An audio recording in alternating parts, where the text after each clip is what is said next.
너무나도 아름다워라. 우리 주님 계신 영광의 나라 찬양 드립니다. 너무나도 아름다워라. 주님 계신 영광의 나라. 너무나도 귀하도다. 주님 계신 영광의 보좌. 저 영광의 나라 내가 소망하오나. 죄가 지곤 갈 수 없어. 주님 계신 영광의 나라. 그는 뭐와 다준다 해도 나는 부럽지 않아. 내 주님만 바라보니 세상 영화 부럽지 않아.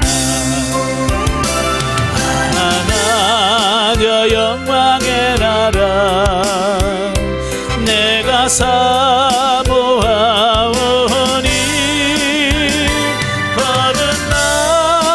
갈 수 있어. 주님 계신 영광의 나라. 사랑하는 형제들이여 기름 등불 준비합시다.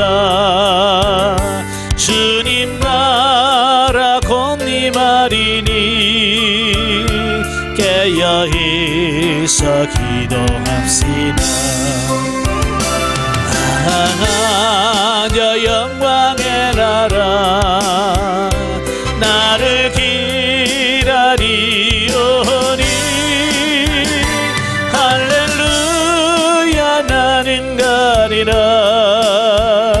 주님 계신 영광의 나라. 아멘. 기도하겠습니다. 은혜로우신 아버지 감사합니다. 오늘도 우리를 사랑하셔서 우리를 귀한 훈련의 장소로 인도하시고 베드로 후서의 말씀을 같이 나눌 수 있도록 은혜 주셔서 감사합니다. 오늘도 말씀을 나눌 때 그 말씀들이 살아있는 말씀이요 생명의 말씀이 될 수 있도록 주님 도와주시옵소서. 우리 어두운 눈을 열어주시고 막힌 귀를 열어주시고 아버지의 답답한 심령을 열어서 하나님의 말씀을 보고 듣고 깨달아지는 역사가 있도록 성령님 도와주옵소서. 시종을 맡겨오며 예수님의 이름으로 감사하며 기도합나이다. 아멘. 예, 이 시간에는 우리 교재 89쪽을 보시면 베드로 후서의 본문 이해가 나오게 됩니다. 교재 89페이지. 1장은 편지니까 일단 문안 인사와 경건 생활을 권면하고 이 책을 왜 기록했는지에 대한 동기와 목적에 대한 말씀을 하고 있어요. 자, 1절부터 이제는 이제 문안 인사죠. 본서의 첫 머리를 여는 본단락은 서신서의 전형적인 머리말 양식에 따라서 수신자와 발신자를 밝히고 난 후에 베드로가 수신자들에게 축도로 문안 인사를 준 사실을 기록하고 있고요. 베드로 자신은 자기를 소개하면서 뭐라고 소개하냐면 예수 그리스도의 종과 사도로 소개를 하고 있습니다.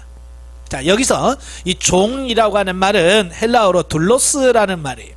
이 둘로스라고 하는 말은 주인에게 완전히 예속된 비천한 노예를 가리키는 말입니다. 예. 그러니까 이 말은 자기 자신이 이제 순교를 얼마 앞두지 않는 AD 68년경에 순교를 했거든요. 순교를 앞둔 베드로가 철저히 자신을 겸손케 하고 자신의 생명을 주께 온전히 의탁하는 하나님께 대한 절대 신뢰의 뜨거운 신앙 상태였음을 짐작케 할 수 있다라고 하는 거예요. 그러니까 베드로는 하나님과 자신의 관계를 뭐로 하냐면 주인과 종의 상태로 인식을 한다 그 말입니다.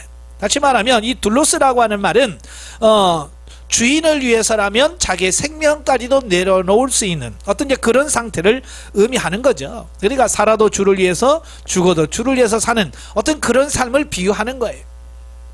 그러니까 어디 가는 사람은 자기가 살 날이 얼마 남지 않았다라고 하는 것을 느끼면 어떻게 하겠어요? 예, 어떻게 하느니 더 살려고 노력했겠죠. 그러나 지금 사도 베드로는 지금 그런 게 아니잖아요. 자기 생명을 연장시키거나 어떤 그런 것이 아니라 그 마지막까지 어떻게 하면 그 성도들에게 글을 남기고 그래서 그들로 하여금 바른 신앙으로 세워져 갈 수 있도록 마지막까지 힘을 쓰는 그런 모습을 보게 되는 거죠. 사도 바울도 그런 자세를 갖잖아요. 어찌 보면 주의 종의 자세가 주의 종으로서의 어떤 삶을 사는 그 자세가 이래야 되지 않을까라고 하는 거지. 여러분 충성된 주의 일꾼이 되시길 바랍니다. 다음으로 수신자를 소개하고 있는데요. 우리 하나님과 구주 예수 그리스도의 의를 힘입어 동일하게 보배로운 믿음을 우리와 같이 받은 자들이라 이렇게 소개합니다. 자, 이는 3장 1절에서 나타난 바와 같이 베드로전서와 동일한 수신자인 소아시아 지역의 여러 교회 성도들을 가리키죠. 그런데 베드로가 그들을 가리켜서 특별한 호칭을 사용하는 것은 본서의 핵심 주제인 말세에 크게 준동하여 교회 존립 자체를 위협하는 이단의 공격에 대처하기 위한 가장 중요한 성도의 자세가 구원의 주체이신 성부와 성자로 말미암아 주어지는 구원 진리에 대하여 바른 믿음을 갖는 것임을 보여주기 위한 것이다. 왜 많은 사람들이 오늘날에도 왜 이단에 넘어가냐 이거예요. 신천이나 이런 이단에 왜 넘어가느냐, 바로 그들은 삼위 하나님에 의한 구원의 진리를 바르게 알지 못하기 때문이라고 말이에요. 이 진리를 바르게 알면 아무리 이단들이 와서 미혹을 하고 가문이설로 유혹을 해도 넘어가지 않는다 그 말이에요. 왜? 진리를 바르게 아니까. 그러나 오늘 많은 사람들이 신앙생활하면서 뭘 모르냐면 바른 진리를 모르는 거예요. 왜 내가 구원을 받는지, 어떻게 구원을 받았는지 이걸 모른다고 말이에요.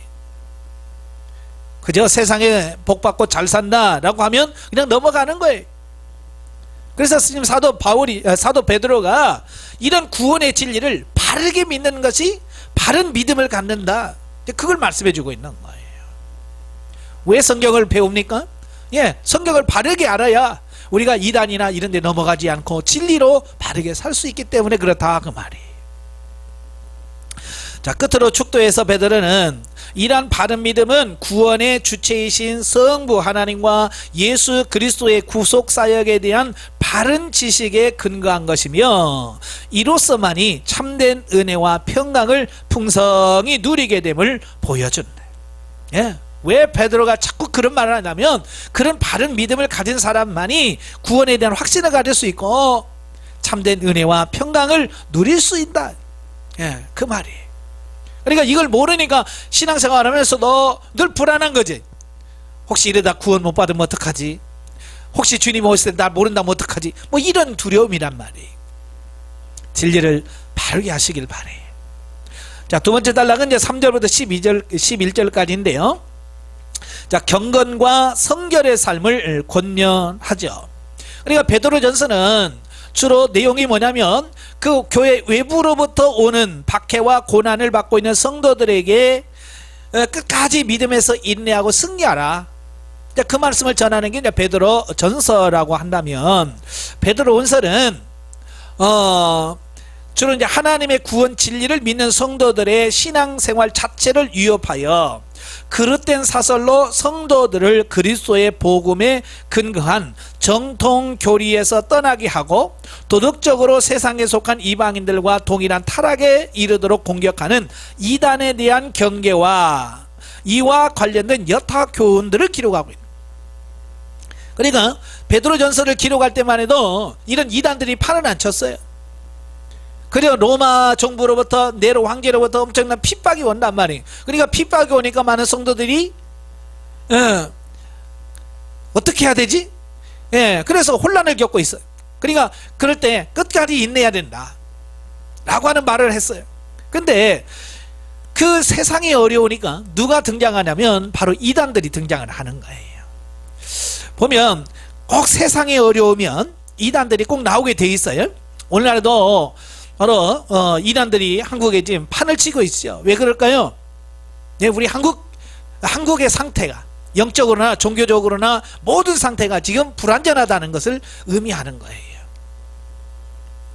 그래서 이단은 이제 그때 당시 이단은 크게 둘로 나눌 수 있는데요. 첫째는 유대주의적 율법주의자들이에요. 그러니까 예수를 믿어도 율법을 지키고 할례를 받아야 구원을 받는다라고 주장하는 사람들이 유대주의적 율법주의자들이고, 또 영지주의자들입니다. 영적인 지식 그노시스를 가져야 우리가 완전한 구원을 이룰 수 있다라고 주장하면서 성도들을 미혹하는 이 양대 이단들이죠. 그러니까 이런 맥락에서 베드로는 본서의 도입부 중 전반부에 해당하는 본단락에서 먼저 성도들의 경건과 성결의 생활에 대한 지침을 주고 있는 것이다. 그 내용을 보면 먼저 3절과 4절에서 그리스도께서 경건 생활에 필요한 모든 것, 곧 자기의 영광과 덕으로서 우리를 부르신 하나님을 아는 지식과 이 생에서의 보호와 인도 및 천국 구원과 관련된 보배롭고 지극히 큰 약속을 성도들에게 주셨다라고 말합니다. 이는 성도의 경건 생활의 기초가 구원의 진리와 구원의 주체이신 하나님께 대한 바른 지식과 그리스도께서 주신 약속에 대한 믿음인 것을 잘 보여준다, 그 말이.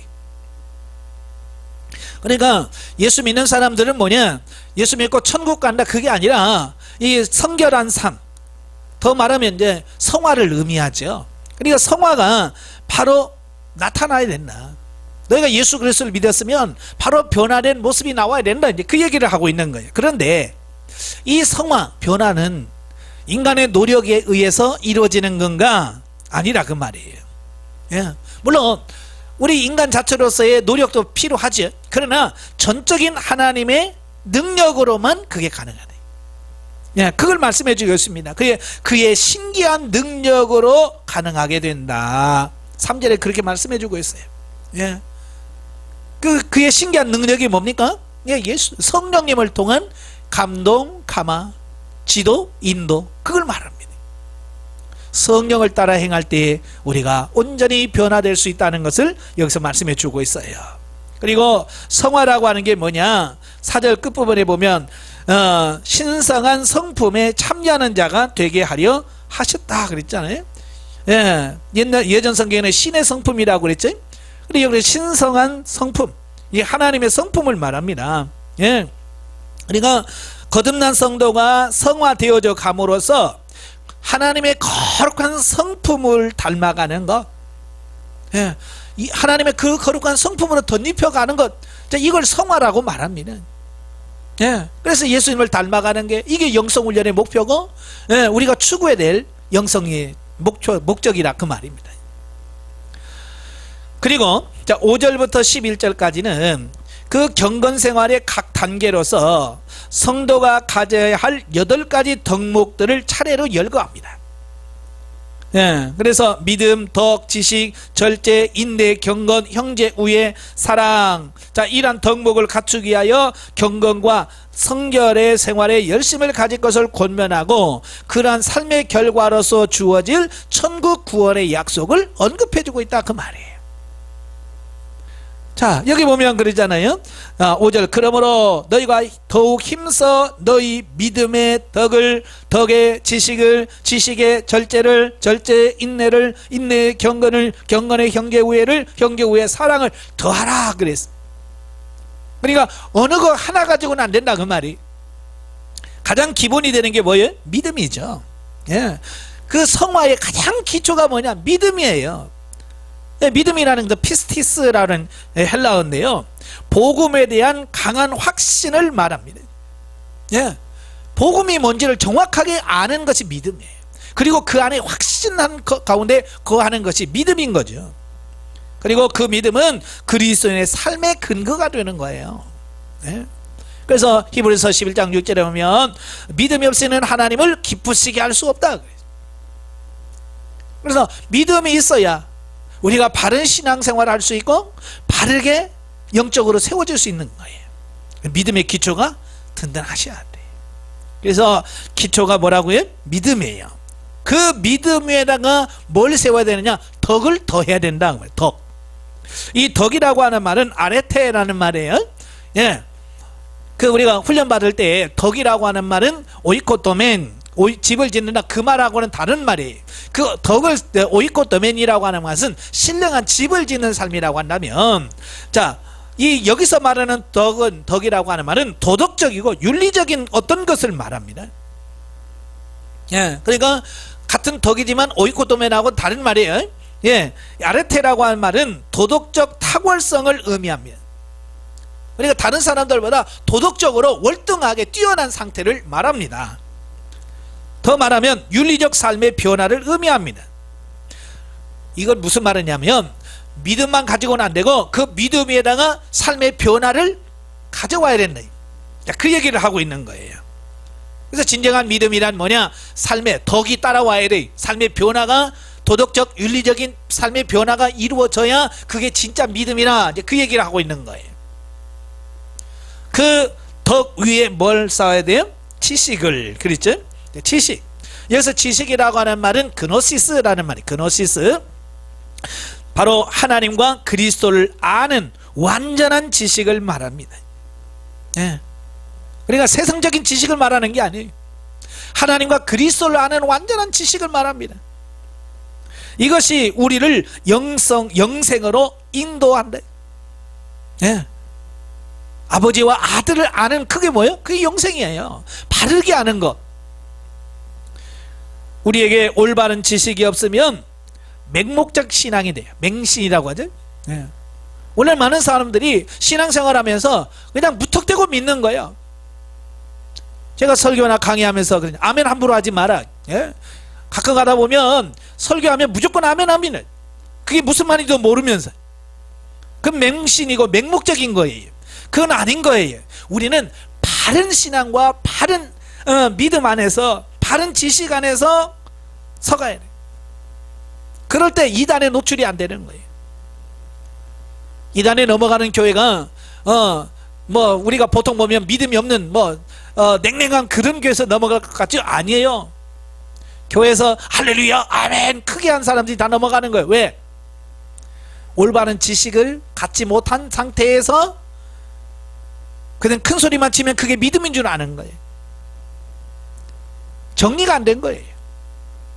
그러니까 자기가 원하는 어떤 말이 나오면 넘어가 버리는 거예요. 그래서 오늘 베드로가 덕에다가 지식을 더해야 된다. 올바른 지식을 가져야 된다. 성경적 바른 지식을 가져야 된다라고 말씀해 주고 있는 거예요. 그 지식 위에 뭘 해야 되냐? 절제. 예, 절제를 더해야 된다. 그랬죠? 엔크라테이아라고 하는 말은 자제력을 말합니다. 자제력. 다시 말하면 자신의 한계를 아는 것이야. 한계. 내가 할 수 있는 능력의 범위가 어디까지인가? 또 인간은 자신의 감정과 지식의 지식은 이성을 자제하지 못하고 남용할 때에 뭐예요? 하나님을 떠나게 되는 거예요. 내가 누구인지를 정확하게 아는 거예요. 내 능력이 어디까지가 한계인지를 정확하게 아는 게 중요하다고 말이에요. 대부분의 사람들은 자신의 한계치를 잘 몰라요. 마치 자기가 대단한 사람인 것처럼 착각을 하는 거예요. 그래서 넘어가는 거예요. 지식을 배우지만, 올바른 지식을 배우지만 인간 자신의 한계를 정확하게 아는 것이 중요한 거예요. 자제력이 필요하다 그 말이에요. 그리고 그 위에 인내, 히포모네라는 말인데요. 예. 이걸 뭘 말하냐면 힘써 버텨내는 지구력을 말합니다. 지구력, 견뎌내는 지구력. 신앙생활은 결코 만만치가 않지요. 그래서 신앙생활 하다 보면 외부적인 핍박이 옵니다. 그 다음에 내부적인 갈등과 유혹들이 많이 등장을 합니다. 자, 그래서 이런 것들을 견뎌내야만 승리할 수 있는 거예요. 그래서 인내가 필요하다. 그 다음에 인내 위에 경건을, 그랬죠. 이 경건이라고 하는 유세비아라고 하는 말인데요. 하나님을 의식하고 두려워하며 존경하는 마음을 말한다. 예, 그러니까 이 경건이라고 하는 말은 오직 하나님을 진심으로 믿는 사람만이 하나님께 나올 수 있는 어떤 그런 감정적인 표현이에요. 이게 경건이에요. 이런 경건이 없으면 하나님 앞에 살 수가 없어요. 그래서 종교 교육자인 칼빈과 루터가 주장했던 말들이 뭐예요? 경건이에요. 경건이란 하나님 앞에서 사는 삶을 말해요. 고람돼요.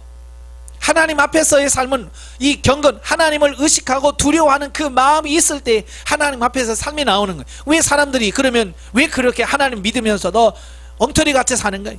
이 경건이 없기 때문에, 하나님 앞에서 사는 삶이 없기 때문에 그렇다고 말이에요. 그래서 진정한 경건이 우리 안에서 이루어져야 돼. 그 경건 위에 뭐 해야 되느냐? 7번째, 형제 우애를 그랬죠. 필라델피아 그리스도인들이 형제를 향하여 품는 사랑을 말합니다. 분명히 하나님께서 뭐라고 말씀하십니까? 내 이웃을 내 몸같이 사랑해라 라고 말씀해 주고 있습니다. 네. 그리고 이것이 없으면 거짓이라는 거예요. 눈에 보이는 형제를 사랑하지 않으면 그가 갖고 있는 모든 믿음, 이게 다 거짓이란 말이에요. 그래서 형제 우애가 나와야 돼요. 그 다음에 마지막이 뭐예요? 사랑. 이 모든 것 위에 사랑을 더하라 그랬죠. 여기서 말하는 사랑이라고 하는 말은 아가페라는 말. 아가페라는 말이 들어보셨죠? 자, 이 아가페는 뭐냐면 모든 덕목을 포함하는 지고한 사랑, 정말 높은 사랑, 최고의 사랑을 의미합니다. 바로 하나님께서 우리를 구원하시게 하여 자기 자신의 독생자 외아들을 이 땅에 보내셔서 십자가에 못 박혀 죽으면서까지 사랑한 그 사랑을 아가페 사랑이라고 말합니다. 하나님이 세상을 이처럼 사랑하사 독생자를 주셨으니 그 사랑이 아가페예요. 아가페. 그리고 그 사랑이 바로 율법의 완성이고, 우리 하나님 있는 모든 성도들에게 최고의 덕목이 뭐냐? 사랑인 거죠. 그래서 우리가 믿음 위에다가 덕에 지식의 절제를, 절제 위에 인내를, 인내 위에 경건을, 경건 위에 형제 우애를, 형제 위에 사랑을 이렇게 더할 때에 우리의 참 성화가 우리 안에서 이루어진다라고 하는 것을 보게 되어집니다. 그런데 자, 이런 성화, 경건이 하루아침에 이루어지느냐? 그렇지 않다 그 말이에요. 우리의 전 생애를 거쳐서 이루어지는 거예요. 일생 전체를. 그래서 하나님의 은혜에 성도 개개인들이 변화되고 성화되려고 하는 끊임없는 노력과 힘씀이 같이 연합해졌을 때 온전한 성화가 이루어진다 그 말이에요. 오늘도 하나님께서 우리를 끊임없이 성화로 이끌어가는데 우리가 그 하나님의 성화에 부응하지 못하는 거예요. 하나님의 이끌림에 따라가지는 않는 거예요. 순종하지 못하고. 그래서 오늘날 성도들의 삶이 그렇게 변화가 안 되는 이유가 바로 거기 있는 거예요. 자, 12절부터 15절까지 보면 본서의 집필 동기에 대한 말씀을 해요. 왜 이 베드로 후서를 기록했는가?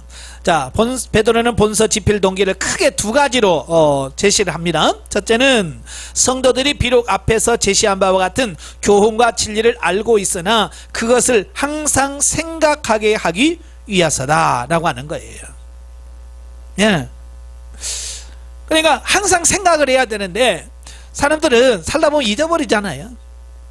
우리가 많은 교육을 받아도 실제 삶 속에서 보면 잊어버리잖아요. 그러니까 묻고 행하라 그래도 뭐라 그래요? 꼭 한 다음에 아이고 안 물었구나 생각한다 그러잖아요. 항상 생각이 늦어. 그러니까 삶이 안 나오는 거죠. 그래서 베드로는 왜 이런 베드로후서를 기록했냐면 이 말씀을 통해서 항상 기억하고 생각하도록 하기 위함이다. 바로 그런 거예요. 그래서 시편 1편 2절에 보면 복 있는 사람은 주야로 묵상하는 자로다 그러잖아요. 율법을 주야로 묵상하는 사람이야. 잊어버리지 않고 늘 기억하는 사람. 그리고 신명기 6장 6절에 보면 마음판에 새겨라 그러잖아요. 이 하나님의 말씀 우리 마음에 새겨야 돼. 그래서 어디를 가든지 이 말씀이 같이 할 때에 그 사람 말씀에 떠나지 않고 경건한 삶을 살 수 있다는 말이에요. 그러니까 그렇게 하도록 하기 위해서 이 후서를 기록했고, 두 번째로는 자신의 교훈을 문자로 기록해서 남겨둠으로써 자신이 죽은 이후에도 당시의 성도들뿐만 아니라 후대의 모든 성도들이 필요할 때마다 항상 그 교훈을 읽고 생각할 수 있도록 하기 위해서다 그 말이에요. 참 이게 중요한 거예요. 왜냐하면 사람은 영원하지 않잖아요. 베드로 역시 사도 바울처럼 자기 자신이 죽을 날이 얼마 남지 않았다고 하는 것을 예상했어요. 사도 바울도 고린도후서 5장 1절이면 장막집이 무너지면 이런 말씀을 하잖아요. 그리고 베드로 디모데후서는 이제 전제와 같이 부어졌다, 이미 죽을 날이 다 됐다는 것을 알아요. 그럼에도 불구하고 뭐예요? 자신이 죽음 이후에도 이 복음의 진리가 계속해서 이어져 가도록 하는 그 마음, 그러니까 그 마음이 지금 붓을 들게 만드는 거야. 이 편지를 쓰도록 만든 거예요. 바로 그런 베드로와 바울의 그런 힘쓰음과 노력이 있었기 때문에 오늘 저와 여러분들이 지금 성경을 읽고 우리가 구원을 받을 수 있다는 거예요. 이들의 그런 노력이 있었기 때문에. 그러니까 자기 자신만 알면 의미가 없어요. 늘 내가 알고 배운 것을 후손들에게 계속 가르쳐줘서 그 믿음과 신앙이 이어져 가도록 하셔야 돼. 그래서 모세도 성경을 기록해서 그 후계자인 여호수아에게 넘겨주잖아요. 그래서 여호수아는 항상 그 율법을 묵상하고 그 말씀 가운데서 행할 때 내가 너를 형통케 하겠다라고 하나님이 약속하신 거예요. 믿음을 전수하는 그런 삶이 되셔야 돼. 16절 21절까지 보면 그리스도 재림의 확실성에 대한 변증. 본단락에서 베드로는 성도를 교리적 오류로 미혹하는, 특히 그리스도의 재림을 부인하는 이단의 공격에 대비하여 그리스도 재림의 확실성에 대하여 변증하고 있다라고 하는 거예요. 그러니까 서두에서 말씀드렸지만 세상이 어지러우면 항상 이단들이 득세합니다. 그래서 이단은 뭐야? 정통 교리에서 벗어나서 타협하는 걸 말합니다. 타협하고 진리에서 벗어난 것들을 말하잖아요. 베드로는 본문에서 그리스도 재림의 확실성에 대하여 두 가지로 변증합니다. 그러니까 그때 당시 가장 많은 이단들이 득세해서 유혹했던 게 뭐냐면 예수님에 대한 재림이에요. 예수의 재림 없다, 재림 같은 건 없다, 이제 그걸 이단들이 막 퍼뜨린 거죠. 진짜 복음은 뭐예요? 예수님 다시 오신다는 거잖아요. 다시 오신다. 그래 이단들은 안 온다, 그러는 거예요. 그러니까 베드로가 이제 크게 두 가지로 변증을 하는데요. 첫째는 뭐냐? 베드로 자신이 직접 변화산상에서 주의 영화로운 모습을 목격하였고 성부 하나님께서 그분을 당신의 사랑하는 아들이요 당신의 기뻐하는 자라 라고 칭하심으로써 존귀와 영광을 주시는 소리를 들었다는 것이에요. 즉 베드로는 자신이 변화산상에서 목격한 바 예수 그리스도의 분명한 존귀와 영광을 받으실 제2위 성자 하나님이시며 그분 자신이 직접 재림을 약속하셨기 때문에 그리스도의 재림은 확실하다라고 증거하는, 내가 경험했다는 거예요. 내가 체험했다는 거예요. 우리가 지식 중에서 가장 확실한 지식이 뭐예요? 이론적인 게 아니잖아요. 자기 자신이 직접 경험하고 체험해 본 것이 진짜 지식이거든요. 그러니까 베드로는 이 재림에 대해서 많은 사람들이 없다, 예수의 재림 같은 건 안 해, 뭐 그래도 자기는 확신하다 그러면 왜? 자기는 자신은 변화산상에서 예수님의 변화된 모습을 직접 보았고 하나님으로부터 직접 말씀을 들었고 그 예수님으로부터 직접 말씀을 들었기 때문에 이건 변함없다라고 하는 것을 보게 됩니다. 우리도 신앙생활 하면서 우리가 하나님을 경험하고 체험하는 거 굉장히 중요한 거예요. 물론 체험이 목적은 아니에요. 신앙생활 안에 체험이 목적은 아니지만 우리가 영적으로 성장하는 데서 체험은 굉장히 중요한 역할을 하는 거예요. 그리고 두 번째로는 그리스도의 재림의 확실성은 구약의 예언들도 증거하고 있다는 거예요. 그러니까 자기 자신의 경험도 중요하지만 구약에서 이미 선지자들이 예수 그리스도의 재림에 대하여 예언하고 있다는 거예요. 그러니까 베드로는 구약 전체에 나타난 메시아에 관한 예언들이 예수 그리스도에 의하여 분명히 성취되었으며 이 성취는 그의 재림의 확실성을 보증한다라고 말하는 거예요. 있어요. 유대인들은 보통 구약 성경에 대해서 너무 잘 알고 있잖아요. 그러니까 선지자들 얘기만 하면 다 알아들어요. 그러니까 그들에게 성경은 구약의 예언들을 쭉 설명하면서 확실하다라고 말씀하는 거예요. 근데 여기서 중요한 것은 베드로가 자신의 경험한 체험보다도 구약에서 예언하고 있는 말씀을 더 강조하고 있다는 거예요. 예, 체험은 개인적으로 굉장히 중요하지만 어찌 보면 이건 개인적이고 주관적일 수 있다 그 말이에요. 그리고 부분적이라 그 말이에요. 그러나 성경은 변함없는 진리와 완전한 거라는 거예요. 그러니까 개인적인 어떤 경험이 우선시 될 수 없다는 거예요. 베드로도 정말 놀라운 경험을 했잖아요. 그러나 그것보다도 더 중요한 건 뭐냐? 기록된 하나님의 말씀이 더 중요하다고 말이에요. 성경에서 증거하고 있다. 그 얘기를 하고 있는 거예요. 다시 말하면 우리가 아무리 엄청난 경험을 했다고 하더라도 기록된 하나님의 말씀 성경보다 우위일 수 없다라고 하는 걸 기억하시길 바래요. 근데 많은 분들은 경험을 하면 성경에서 아니라고 그래도 끝까지 자기 경험을 앞세우는 사람들이 있거든요. 그건 잘못된 거예요. 그리고 이에 덧붙여서 그리스도의 재림에 관한 구약 예언들을 마음속에 깊이 새겨두되 사사롭게 예언을 해석하지 않도록 주의를 주고 있습니다. 예. 그러니까 성경은 하나님의 말씀이기 때문에 절대적으로 신뢰해야 되죠.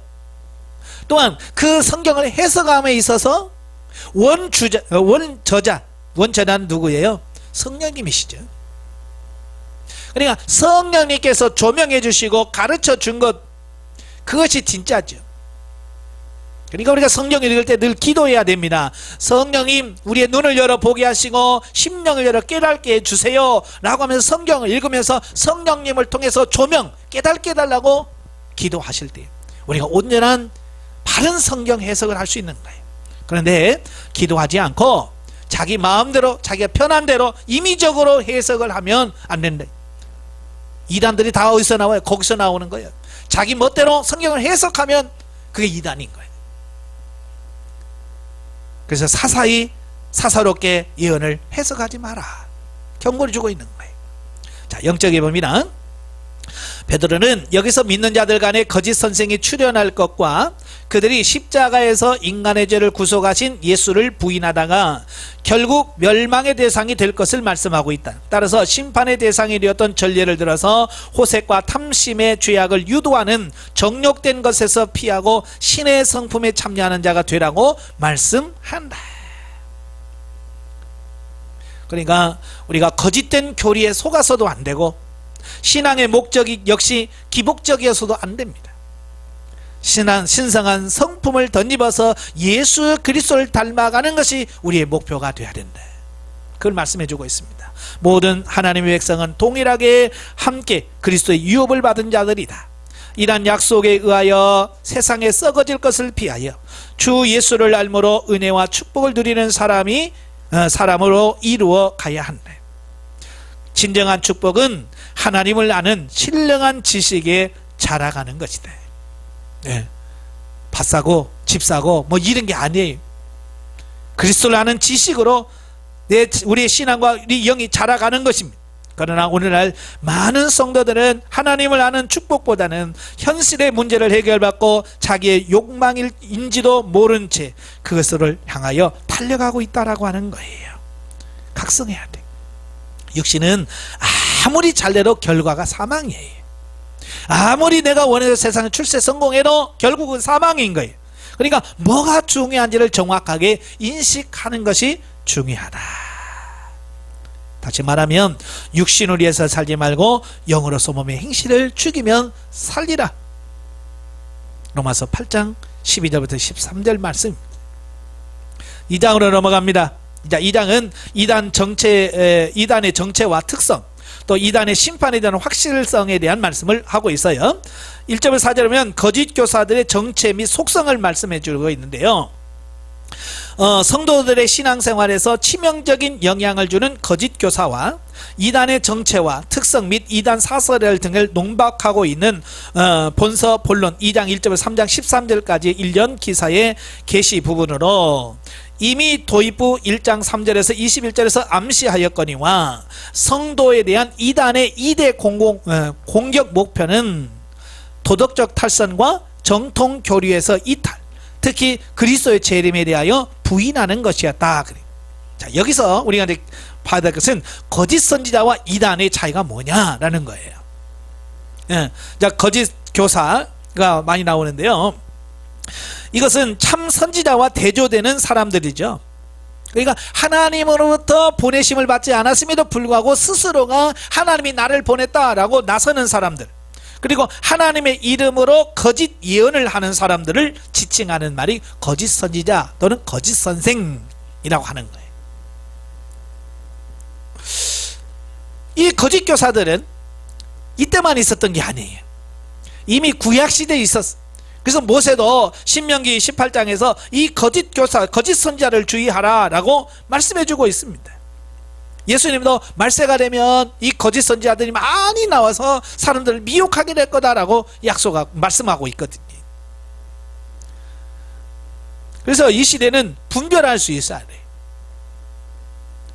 예, 설교를 잘한다고 진짜 참선지자는 아니에요. 정말 그리스도가 보냈는지, 정말 사명의식을 분명히 갖고 진리를 바르게 전하는지 우리가 분별해야 된다 그 말이에요. 그리고 이단, 하이레시스라고 하는 말인데요, 바른 것에서 빗나가는 의견을 선택하는 것이다 그래요. 그러니까 진리에서 빗나가 벗어나는 것. 우리가 진리에서 벗어나면 구원이 있을 수가 없지요. 예, 진리를 바르게 알아야 돼요. 예, 소경이 소경을 인도하면 둘 다 구덩이에 빠지게 된다라고 예수님께서 말씀하신 것처럼 이단 잘못된 교리에 빠지면 거기에는 구원이 없이 역시 망할 수밖에 없다는 것을 말씀해 주고 있습니다. 그래서 우리가 이단에 빠지지 않도록 주의해야 됩니다. 왜요? 한번 빠지면 나올 수가 없어요. 얼마나 힘든지 몰라요. 그러니까 아예 빠지지 않도록 조심하셔야 돼. 근데 이 이단들이 활동하는 그 목표가 뭐냐? 첫째가 도덕적 탈선입니다. 죄를 짓도록 만드는 거죠. 그 다음에 정통 교리에서 이탈하는 거예요. 성경에서 말하는 그 진짜 진리에서 벗어나도록 만드는 거예요. 특별히 베드로서는 이제 그리스도의 재림에 대하여 부인하는 거예요. 예수님께서 분명히 말씀하셨죠. 내가 다시 오리라. 사도행전 1장에 보면 예수님께서 승천하시고 천사가 나타나서 왜 하늘을 보고 있느냐, 너희가 본 그대로 다시 오시리라 약속하셨어요. 그런데도 불구하고 이단들은 부정한다는 말이에요. 이에 베드로는 본문에서 이단의 실체와 그들의 죄악상과 이단 사설의 허구성과 그들에 대한 하나님의 심판의 확실성을 밝히 드러냄으로써 성도들이 이를 분명히 깨닫고 올바른 신앙생활을 하기 위한 경계의 지침으로 삼도록 하고 있다라고 하는 거예요. 그러니까 이런 정보가 필요한 거예요. 예? 우리가 신천지에 넘어가지 않으려면 신천지에 대한 정보를 알아야 돼. 어떻게 접근하는지, 그들이 교훈을 어떻게 하는 건지 정확하게 알고 대처할 수 있어야지. 그런 정보를 모르니까 넘어갈 수밖에 없다는 거예요. 이런 맥락하에서 본론에 대한 일종의 서론격인 본문에서 베드로는 거짓 교사와 이단의 출현에 대하여 예고한 후에서 이단의 정체와 속성에 대하여 언급을 합니다. 자, 본문에서 언급한 이단의 정체, 첫째, 언젠지 모르게 교회 안에 몰래 들어와 거짓 교사 노릇을 하는 중에 또 다른 이단, 곧 멸망케 할 이단을 가만히 끌어들이는 자다라고 설명을 하고 있어요. 예, 그러니까 슬며시 교회 안에 들어온다 그 말이에요. 예, 신천지에서 추수꾼처럼 교회에 석유고 들어간다면 등록해서 그 교회에서 충성하는 것처럼 속여. 그래서 결국은 뭐야? 자기 사람들을 하나씩 둘씩 끌어들여서 그 교회 전체를 신천지화 만드는 어떤 그런 작업을 하고 있죠. 그래서 본문에는 베드로가 마치 거짓 교사와 이단이 서로 구별되는 것처럼 말합니다. 그러나 실상은 이들은 동일한 부류고, 다만 거짓 교사들은 마치 밭의 가라지처럼 언젠지 모르게 교회 안에 들어와 표면적으로 성도들과 동일한 신앙생활을 하며 또 선생이 되어서 다른 사람을 가르치던 자들을 말합니다. 예. 그리고 이단은 그 후에 거짓 교사들에 의하여 끌어들여진 것이라는 차이점만 가지고 있을 뿐이다. 예. 그러니까 거짓 교사들이 먼저 들어와서 털을 잡으면 이제 이단들을 끌어들이는 거죠. 예. 그래서 전체를 물들게 하는 거예요.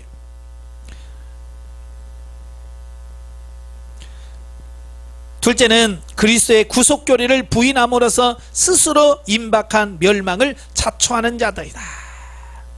쉽게 말하면 우리가 정통 교리, 성경에서 말하는 진짜 교리를 부정하게 만들어요. 그리고 두 번째로는 사신주를 부인합니다. 다시 말하면 예수 그리스도가 우리의 구세주, 우리의 구원자라는 사실을 자꾸 부정하는 거예요.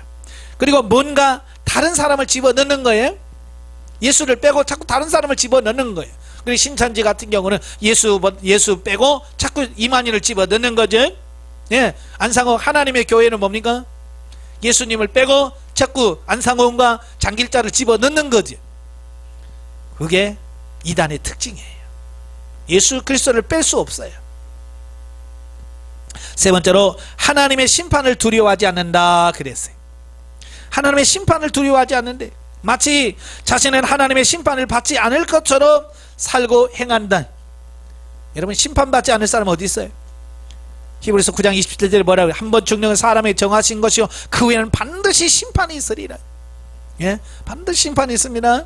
그 심판 때 앞에 설 날을 우리가 바라보면서 사는 사람이 지혜로운 사람인 거예요. 자, 그리고 이단의 속성에 대해, 이단의 속성이 뭐냐? 첫째로 도덕적으로, 특히 성적으로 극도로 타락한 행위들을 일삼는다. 그래. 그게 뭐 이제 호색이란 말이 나와요. 예. 이 호색이라고 하는 말이 나오는데, 이 호색이라고 하는 말은 온갖 종류의 반복되는 성적인 행위를 가리키는 것을 말합니다. 그러니까 한 번 실수로 성적인 어떤 일은 탈선하는 게 아니라 지속적이고 반복적으로 계속 같은 행위들을 반복해서 하는 걸 말이에요.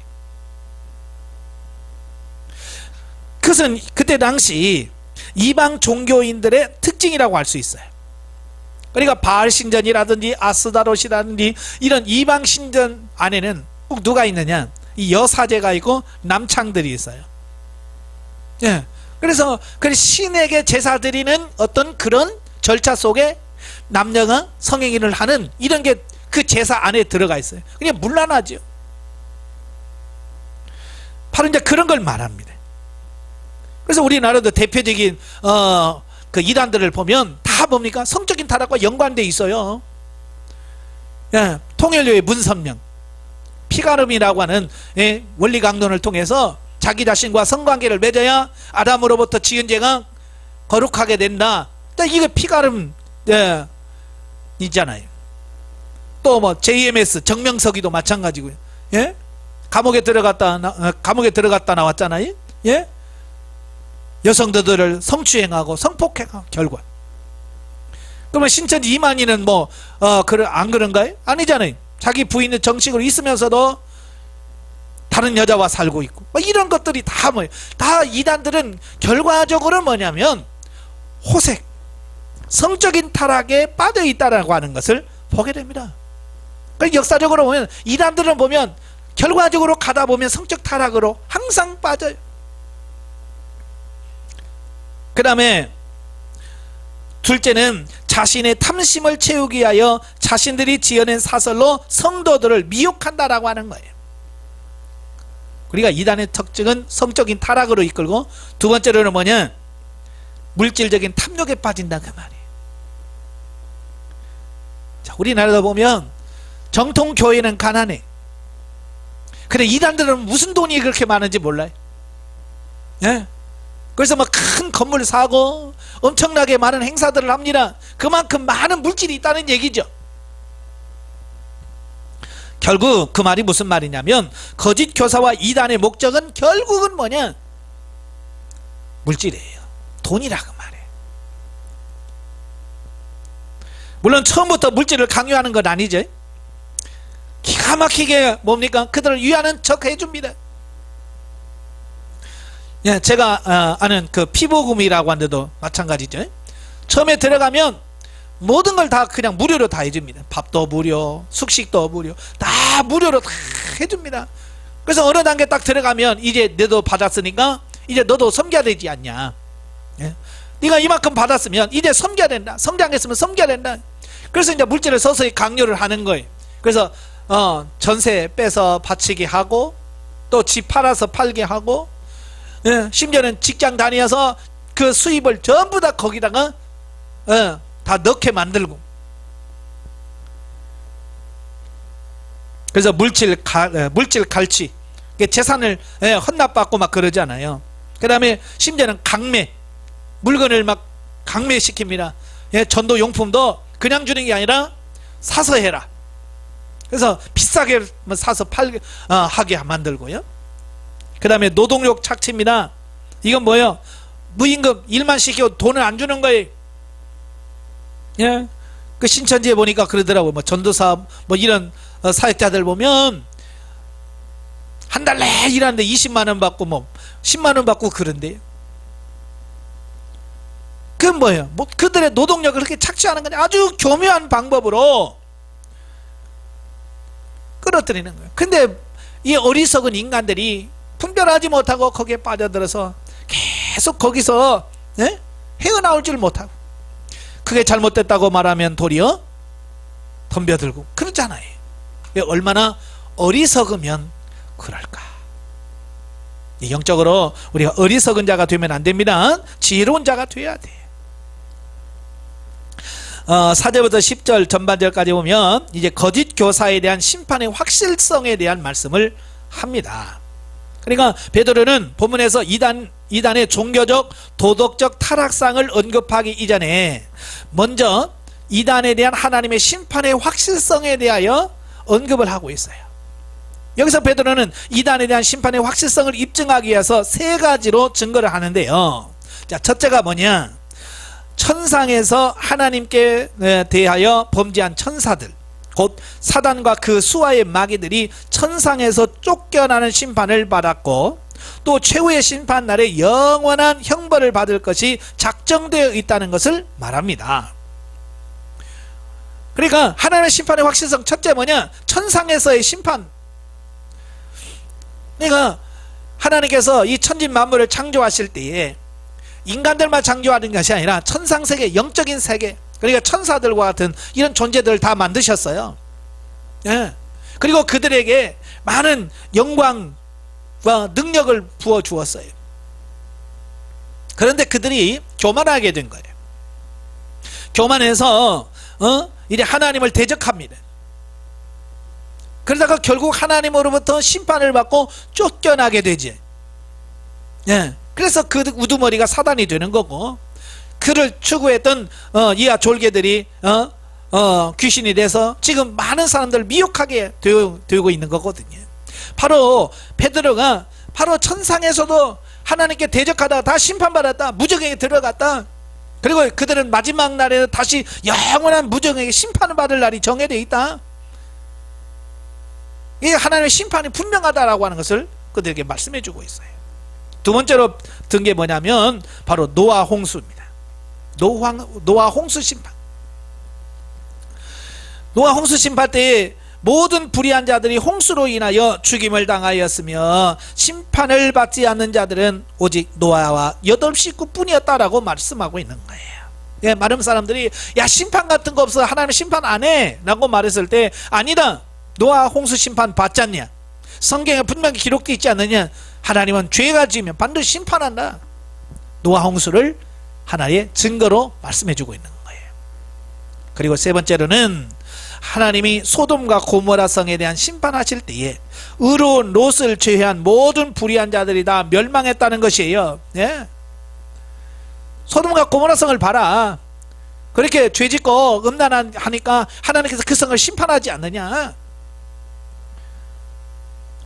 그러니까 이 세 가지 증거를 통해서 하나님은 반드시 죄가 있는 곳에서는 심판하신다. 그걸 말씀해 주고 있는 거예요. 그러니까 경건한 자들은 구원하시고 불의한 자들에게는 반드시 심판을 내리시는 하나님의 절대 공의의 근거에 볼 때에 불의한 이단에 대한 하나님의 심판은 자명한 것이다. 하나님의 공의로운 그 성품에 의하면 반드시 이루어진다. 그 말씀을 하고 있는 거예요.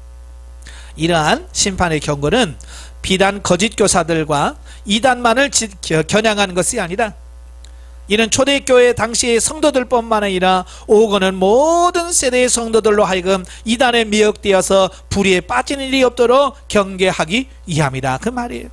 일종의 경고 메시지예요. 그래서 성경을 읽는 모든 사람마다 이 말씀을 읽으면서 잘못하면 우리가 심판을 받구나, 이걸 깨닫도록 하려고 하는 거예요. 오늘 이 말씀을 통해서 우리도 경고를 받기를 바랍니다. 세 번째 단락은 이제 10절 하반절부터 19절까지 이제 거짓 교사들의 불의에 대한 말씀을 합니다. 자, 본문에서 베드로는 거짓 교사들이 심판을 받게 되는 종교적 도덕적 타락상에 대해서 조목조목 언급하고 있는데, 첫째, 이단은 그 본성 자체가 교만하다라고 하는 것을 말합니다. 때문에 훨씬 큰 힘과 능력을 가진 천사들조차도 자신이 마땅히 서야 할 위치를 넘지 않고 본분을 지키는데, 이들은 마치 이성 없는 짐승 같아서 하나님을 비방하며 자신들을 알지도 못하는 일에 대하여 비방하며 헐뜯는다 라고 하는 것을 보게 되어집니다. 자, 이게 무슨 말이에요? 왜 교만하다고 하냐면 이런 거예요. 그 천사 중에 천사장 가브리엘이라든지 미가엘은 엄청난 능력을 가졌어요. 대단한 능력을 가지고 있어도 이 천사와 천사장 미가엘과 가브리엘 같은 사람들이 하나님께 얼마나 어떻게 해요? 대적합니까? 아니요, 절대 순종하잖아요. 그와 같이 능력 있는 천사들도 하나님 앞에 겸손하게 섬기는데 우리 같은 존재가 뭐길래 교만해가지고 하나님을 대적하냐, 그 말이. 그게 바로 교만하다, 그 말이에요. 다시 말하면 하나님을 이길 힘도 없고 대단한 능력도 없는 주제가 하나님 앞에서 큰 소리 친다는 그 자체가 그게 교만이라, 그 말이에요. 모르니까 그러죠. 알면 그렇게 하겠어요. 우리 속담에도 하룻강아지 범 무서운 줄 모른다 그러잖아요. 태어난 지 하루밖에 안 된 강아지가 범이 호랑이가 얼마나 무서운지 알아요? 모르죠. 그러니까 호랑이 옆에다 갖다 놓으면 젖 먹으려고 막 딱 덤벼들겠죠. 예? 모르니까 그렇지. 하나님이 어떤 분인지 알면 어떻게 감히 하나님 앞에 대적할 수 있겠어요. 둘째는 이단은 도덕적으로 극도로 방종하여 세상 연락을 즐길 뿐만 아니라 그 일을 쉼없이 행하되 음심이 가득하며 불의의 싹을 사랑하는 것이다 그랬어요. 그러니까 우리 정통신앙은 뭐예요? 영적 기쁨을 찾는 것이잖아요. 하나님을 만나고 그 하나님의 만남 속에서 영적인 기쁨을 누리려고 하는 것이 우리인데, 그들은 그런 하나님과의 영적인 관계 속에서 누린 기쁨, 그걸 맛보려고 하는 것이 아니라 그들은 뭐예요? 세상적, 육신적, 성적 쾌락을 말하는 거예요. 그래서 14절에 보면 뭐라고 되어 있어요? 음심이 가득한 눈을 가지고 범죄하기를 그치리 아니하고 그랬죠. 음심이 가득하다는 건 뭐예요? 사람들을 바라볼 때에 성적은 대상으로 바라보는 거예요. 예. 하나님의 존귀한 자녀요, 하나님의 나라를 같이 유업으로 받을 형제 자매로 보는 것이 아니라 음심이 가득한 눈으로 어떤 성적 대상으로만 그를 쳐다본다, 그 말이에요.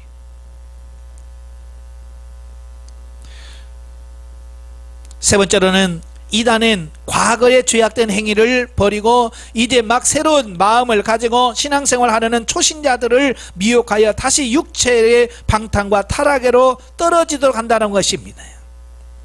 예, 이게 뭐예요? 제대로 살려고 하는 사람 더 잘 살 수 있도록 도와줘야 되는데 그게 아니라 그들을 더 미혹하고 죄짓게 만들어서 다시 타락하게 만든다, 그 말입니다. 그러니까 가끔 보면 그 신천지에서 나오려고 하면 신천지에서 막 사람들을 동원해 가지고 회유하고 협박하고 끌어가고 막 그래가지고 어떻게 하든지 개종을 못하도록 막는 이유가 있잖아요. 바로 그런 모습을 여기서 말씀해 주고 있어요.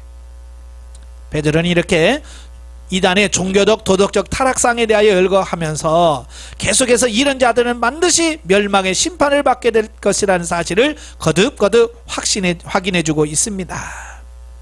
그러니까 왜 베드로가 이런 말을 계속하느냐, 빠지지 말라는 거예요. 미혹되지 말라는 거예요.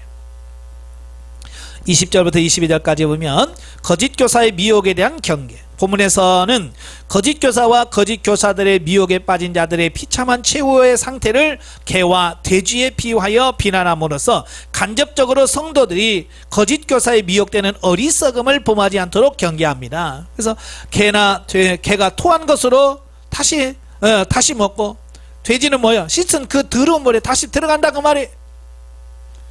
그래서 개나 돼지는 뭐야? 분별할 줄 모르는 어리석음을 대표하죠. 그래서 예수님도 그러잖아요. 진주를 돼지에게 주지 마라. 왜? 가치를 모르니까. 이단은 이런 가치를 몰라. 본문에서 베드로는 그리스도를 참 믿음으로 영접지 아니하고 단지 지적으로만 알며 형식적으로 그리스도인인 채 하다가 다시 세상 죄악 가운데로 돌아가는 자들의 속성을 잘 드러내 보여주고 있으며, 이는 간접적으로 성도들에게 이단에 미혹되는 어리석음에 빠지지 말 것을 경계하고자 하는 의도를 포함하고 있다라고 하는 거예요. 오늘날 왜 많은 사람들이 이단에 빠지느냐? 진짜 믿는 사람이 없어요. 교회 안에 진짜 하나님을 믿는 사람이 없고 믿는 척하는 사람들이 많아. 가짜들이. 그러니까 진짜 믿으면 넘어가지 않을 텐데 엉터리로 믿으니까 넘어갈 수밖에 없다 그 말이에요. 여러분, 진짜 믿음의 사람, 진짜 영적인 삶이 되시기를 주님으로 축원합니다. 자, 영적이 봅니다. 심판의 전례를 말씀함으로써 거짓 교사들 또한 심판을 피할 수 없음을 말씀하고 있다. 그들을 향한 엄중한 경고의 말씀은 바로 오늘날 우리들에게 죄악을 경고하시는 하나님의 말씀이다. 그러니까 그때 당시뿐만 아니라 오늘 이 시대에 살고 있는 저와 여러분들에게 주어지는 메시지다라는 것이에요. 자, 21절에서 우리가 하나님의 은혜를 맛보고도 명령을 지키지 아니하면 차라리 알지 못하는 것이 나으니라 라고 하는 말씀은 진리를 아는 것도 중요하지만 그보다 말씀을 실천하는 것이 더 중요하다는 사실을 일깨워준다. 차라리 알고 못 사는 것보다 모르고 그냥 못 사는 게 중요한 거예요. 왜냐? 하나님에 가서 이미 하나님의 은혜를 맛본 사람은 다시 구원이 없대. 히브리서 3장 12절 14절에 다시는 구원받을 기회가 없다는 거예요. 예수 그리스도를 믿다가 다시 빠지면, 예수 그리스도를 부인하면 구원받을 기회가 없대. 두 번째로는 가장 무서운 형벌을 받는다. 왜? 모르고 산 사람은 모르니까 그렇다 칩시다. 근데 너는 알잖아.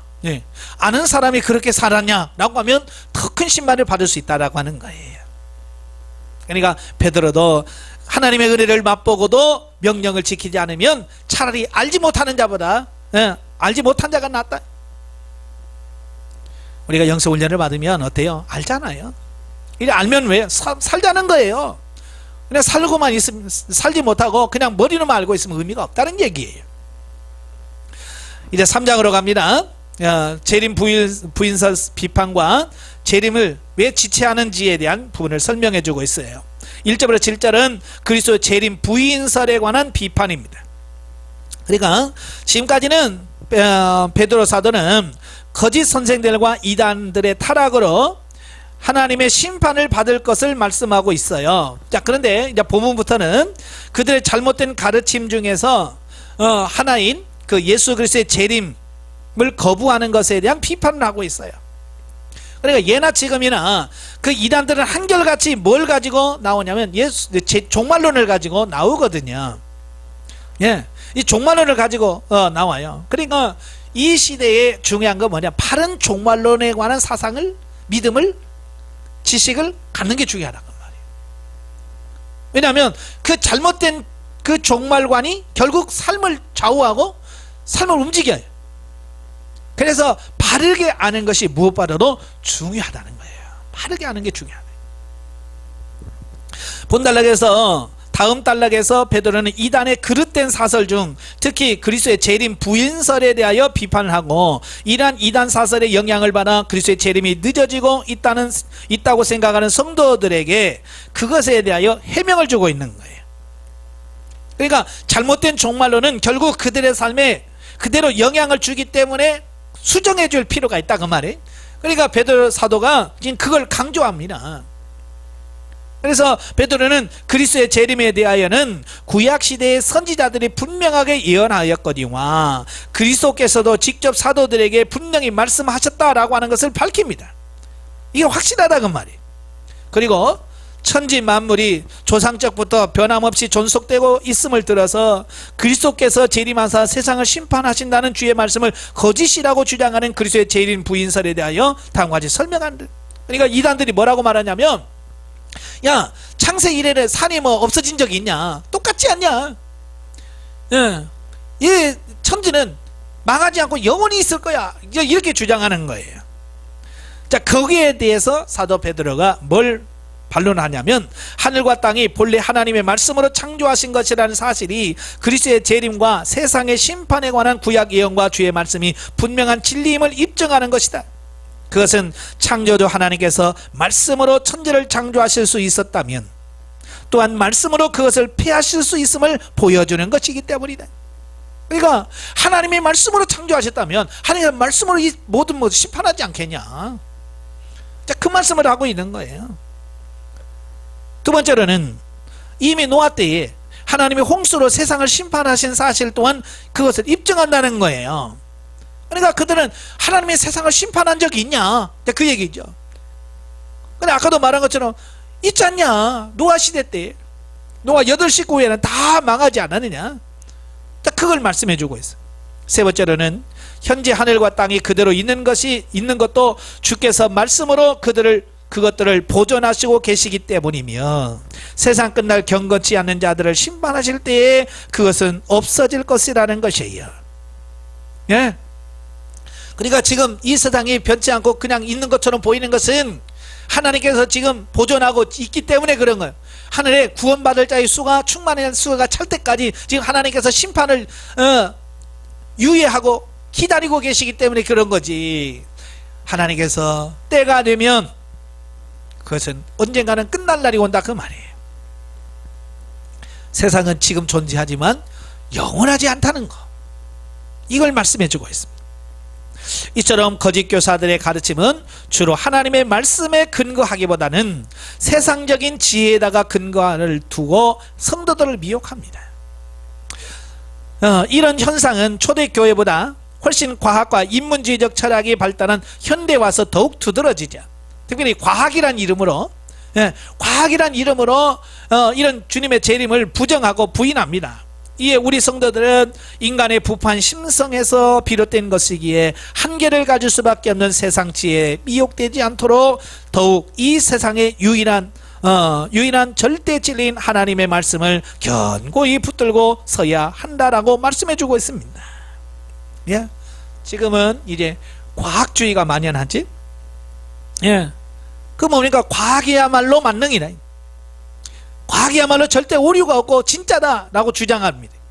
과연 그럴까요? 아니에요. 계속 뒤집히고 있는 게 뭐예요? 과학이에요. 우리가 잘 아는 것처럼 어떤 음식에 대해서 이거 먹으면 좋다 그러죠? 그래서 막 그걸 먹습니다. 어느 순간 지나면 야 그건 또 몸에 해롭다 이러잖아요. 하나 예를 들어서 커피만 봐도 어떤 사람은 좋다 그러지, 또 어떤 사람은 해롭다 말합니다. 늘 뒤집히는 거예요. 이거 뭘 믿어야 돼? 과학이라고 하는 것은 정답이 없어요. 정답이 있는 것 같지만 물론 과학에는 계속해서 실험을 통해서 확신한 것도 있어요. 그러나 그렇지 않은 것이 더 많아요. 아직도 증명하지 못하는 게 너무 많은 거예요. 그런데도 무조건 사람들은 과학을 신봉한다 그 말이에요. 우리는 과학을 믿을 게 아니라 마태복음 5장 18절에서 말씀하잖아요. 천지는 다 없어지려니와 하나님의 말씀은 1.1핵도 없어지지 않겠다. 하나님의 말씀이 최고지. 없어질 이것은 한계를 가지고 있다는 것을 꼭 기억하시길 바라고요. 그리고 이처럼 애써 그리스도의 재림을 이단들이 부인하는 이유는 뭐냐? 왜 그럼 이단들이 예수님의 재림을 그토록 그렇게 부인하냐? 있다고 그래도 왜 안 믿느냐? 세상 끝날에 있을 하나님의 심판에 대한 두려움 때문이다. 예? 우리 같으면 하나님의 심판이 두려우면 믿으면 될 거 아니에요. 그죠? 하나님 믿으면 되는데 이들은 이 두려움 때문에 도리어 큰 소리 치는 거예요. 아마 우리가 밤중에 혼자 있거나 그 밤길을 걸을 때 무섭잖아요. 자, 그럴 때 그 무서움을 떨쳐내기 위해서 일부러 고함을 지르고 노래를 부릅니다. 예. 저도 이제 어렸을 때 보면 그 어렸을 때 그 서울에 결혼식이라는 행사가 있을 때 저희 집이 큰 집이니까 작은 아버지, 작은 집이 두 집이 있어요. 그럼 이제 새벽에 일찍 떠나야 된다면, 지금이야 뭐 다 알람 시계가 있지만 옛날에 그런 게 없잖아요. 그러니까 새벽에 일찍 가야 되는데 그 작은 아버지나 작은 어머니가 일어났는지 안 일어났는지 그때 당시 잘 모르잖아요. 뭐 가까운 게 아니라 이런 한참 가서 꼴짝이에 있으니까. 그러면 어머니가 저를 깨워요. 가서 작은 아버지 가서 깨워라. 예. 어머니는 늘 새벽 기도를 하니까 일찍 일어나시잖아요. 예. 그러면요, 그 냉천이라고 하는 그 꼴짝꼴짝을 가야 되거든요. 호랑이 굴도 있어요. 그걸 가려면 얼마나 무서워요. 지금처럼 뭐 후레쉬나 뭐 이런 게 있나요? 아무것도 없어요. 그냥 깜깜한 새벽에 그냥 그 찾아가야 되는 거예요. 얼마나 무서운지. 그때 뭐 하는 막 찬송가 부르면서 가는 거예요. 네? 내 주는 강한 성이요. 그다음 부시셨으면 어머 해놓고 또 하고. 왜? 두려우니까 그러는 거예요. 이 이단들이 왜 예수님의 그 재림을 자꾸 부정하는 소리를 높일까? 이건 뭐예요? 두려웠기 때문에. 그 두려움을 몰아내기 위한 어떤 방편이에요. 어리석은 거죠. 믿으면 되는 걸. 따라서 성도들은 이 같은 이단의 속뜻을 파악하여 그리스도의 재림과 세상 종말에 있을 하나님의 심판을 더욱 담대하게 선포함으로써 이단의 괴계를 파괴해야 할 것이다. 그러니까 재림을 부인한다고 해서 맞아 그러지 말고, 그들에게 복음 전하는 것을 두려워하지 말고 담대하게 예수 그리스도가 확실하게 재림하시고 다시 오신다는 사실을 그들에게 선포해야 될 줄로 압니다. 8절부터 13절에 보면 재림의 지체 이유, 해명과 재림 대망에 대한 권면을 하고 있어요. 자, 앞에서 1절부터 7절까지 거짓 교사들이 그리스도의 재림 부인설에 대하여 비판한 베드로는 본문에서 그리스도께서 당장 재림하지 않고 지체하시는 이유에 대하여 해명을 해줄 필요가 있는 거죠. 예. 그리고 그리스도 재림 소망을 더욱 견고할 것을 권면하고 있습니다. 초대교회 당시 성도들은 그리스도께서 머지않아 예수님께서 임재하실 거라고 믿었어요. 심지어 당대가 끝나기 전에 재림할 것이라고 하는 신앙, 임박한 재림론을 가지고 있었어요. 이 사도 바울도 바로 임박한 재림론을 가지고 있었어요. 초기에는. 예. 그 이유가 뭐냐? 초대교회에 왜 예수님께서 그렇게 빨리 오실 거라고 믿었을까? 그 이유가 있죠. 첫째는 이 세대가 지나가기 전에 이 일이 다 이루리라. 네, 마태복음 24장 34절 말씀이 있습니다. 이 세대, 여기서 이 세대가 뭐예요? 보통 한 세대를 30년 잡습니다. 네, 한 세대를 30년을 잡는데 예수님께서 이 세대가 지나가기 전에 오겠다. 그러면 그 말을 그냥 한 세대 그러면 30년이구나. 근데 30년 안에 예수님께서 다시 오시겠구나 라고 그들은 그냥 숫자적인 개념으로 이해를 해버렸다는 거예요. 또 당대의 성도들이 생각하기에 땅끝까지 복음을 전파하라는 주님의 지상 명령이다. 어느 정도 성취된 것으로 보였기 때문이었다. 자, 예수님께서 땅끝까지 복음이 증거되면 내가 오겠다 그랬잖아요. 자, 그런데 사도 바울을 통해서 로마의 복음이 전가되고요. 또 사도 바울이 1차 로마 감옥에서 풀려나서 잠시 자유로울 때 4차 전도여행을 떠납니다. 그래서 어디로 갑니까? 서바나, 지금은 스페인까지 갑니다. 그때 당시 많은 사람들이 땅끝이 어디라고 생각했냐면 스페인, 거기 그냥 바다 끝이라고 생각했어요.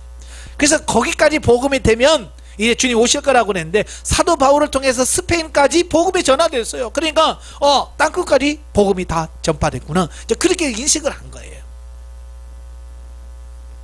또 말세에 많은 핍박이 있을 거라고 하는 거 있잖아요.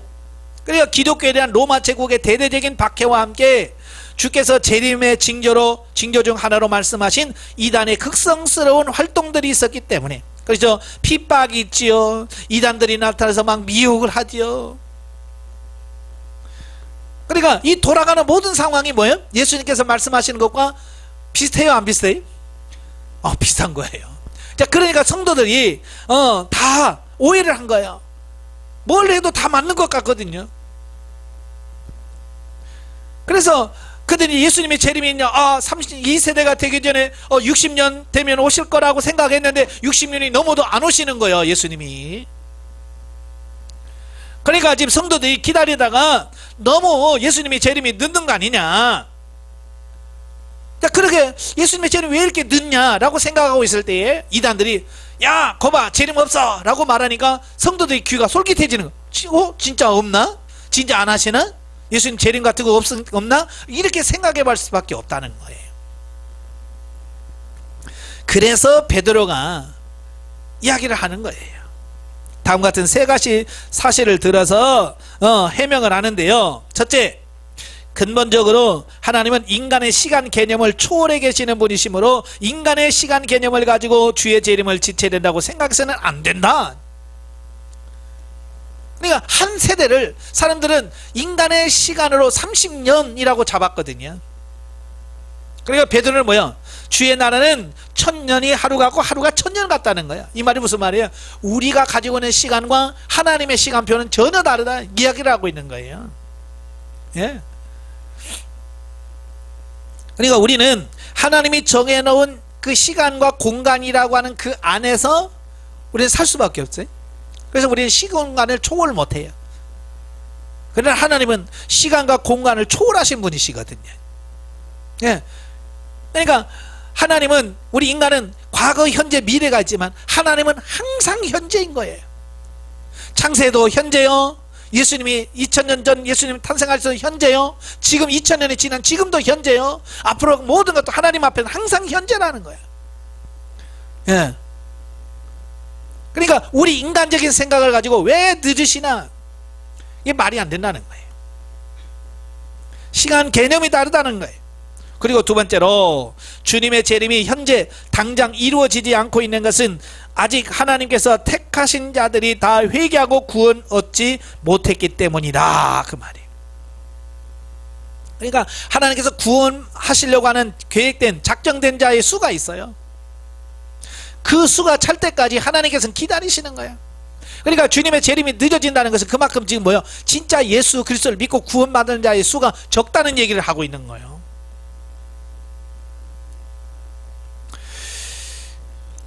다시 말하면 한 영혼이라도 더 회개하여 구원시키려고 하시는 그 하나님의 그 마음이 있는데 사람들은 그 마음을 이해를 못하는 거예요. 세 번째로는 주의 재림의 날은 도적같이 임할 것이라고 말씀합니다. 예, 도적같이라고 말은 갑자기 예고 없이 온다 그 말입니다. 뭐 도적이 올 때 몇 월 며칠 날 내가 간다 이런 거 알려주는 도적이 있어요? 없죠. 아무도 올 거라고 예상하지 못한 시각이 온다고 말이에요. 예수님도 그와 같이 올 거다. 그리고 예수님의 재림 때에 일어날 현상들이 나오는데요, 하늘이 큰 소리로 떠나갈 것이다 그랬어요. 하늘이 큰 소리로 떠나간대. 예.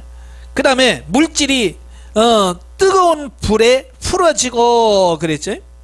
그래서 체질이라고 하는 말은 스토이 케이온이라고 하는 말인데요, 우주 질서를 지키는 그 원 힘을 말합니다. 그러니까 지금 태양계가 있잖아요. 태양, 수금, 수금, 지화, 목, 도, 천의 명, 이 태양계가 있잖아요. 이 태양계는 서로의 중력과 어떤 이런 힘에 의해서 멀어지지도 않고 가까워지지 않고 항상 같은 거리를 유지할 수 있는데, 그게 뭐냐면 하나님께서 정해놓은 그 룰, 원리, 이게 의해서 이게 한치의 오차도 없이 지금 다 진행돼 가고 있는 거예요. 그런데 이 체질, 이 질서가 무너지면 어떻게 될까요? 이 우주는 금방 초토화됩니다. 마치 이런 거예요. 우리가 어렸을 때 보면 그 돌멩이를 끈에다 이렇게 매달아서 빙빙빙 돌리면 그 끈이 끊어지는 순간 어떻게 돼요? 그 돌은 어디로 날아갈지를 모르는 거예요. 그러니까 지금 엄청난 속도로 지구가 지금 태양을 돌고 있단 말이에요. 그런데 이 태양과 그 지구의 그 중력, 이게 끊어지는 순간 어떻게 될까요? 지구는 어디로 날아갈지 몰라요. 네, 바로 이제 그걸 말하는 거예요. 그런 체질이 뜨거운 불에 풀어져 버린다는 거예요. 모든 우주 질서가 깨져 버린다는 거예요. 그리고 땅과 그 중에 있는 모든 일이 드러날 것이다. 다 드러날 거라는 거예요. 드러난다라고 하는 말은 다 타서 없어질 거라는 얘기예요. 불행한 일이지만 그 강원도 산불 났는데 보세요. 그렇게 산이 울창했던 그 산에 산불이 한번 나서 다 타고 나니까 뭐예요? 황 하잖아요. 바닥까지 다 드러나잖아요. 마찬가지예요. 지금 세상이 뭐 대단한 것 같지만 하나님의 심판의 불이 흐르고 나면 다 드러난다. 감출 게 하나도 없다는 거예요. 재림의 소망을 견고히 하고 거룩한 행실과 경건한 삶을, 경건함을 가질 것을 권면해주고 있어요. 다시 말하면 그냥 주님 오실 날만 언제 오시나 그렇지 말고 준비하라 그 말이에요. 깨어 있어야 된다 그 말씀을 하고 있는 거예요. 마지막 14절부터 18절은 결론적 권면과 송령입니다. 앞에서 1절부터 13절에서 그리스도의 재림의 확실성에 대한 언급한 베드로는 이제 본서의 종결부에 해당되는 본단락에서 그리스도의 재림을 맞는 성도들의 바른 신앙 자세가 어떻게 되느냐. 첫째, 성결한 생활을 해야 된다.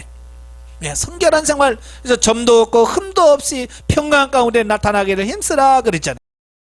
그래서 점도 없고 흠도 없다는 말은 구약의 제사 드릴 때 제물을 항상 아무 결점이 없는 완전한 그 제물을 선택하잖아요. 마치 그와 같이 하나님 앞에 섰을 때 부끄러움이 없는 삶으로 서도록 해야 된다 그 얘기를 하고 있는 거예요. 다시 말하면 잘 살아야 된다 그 말이에요.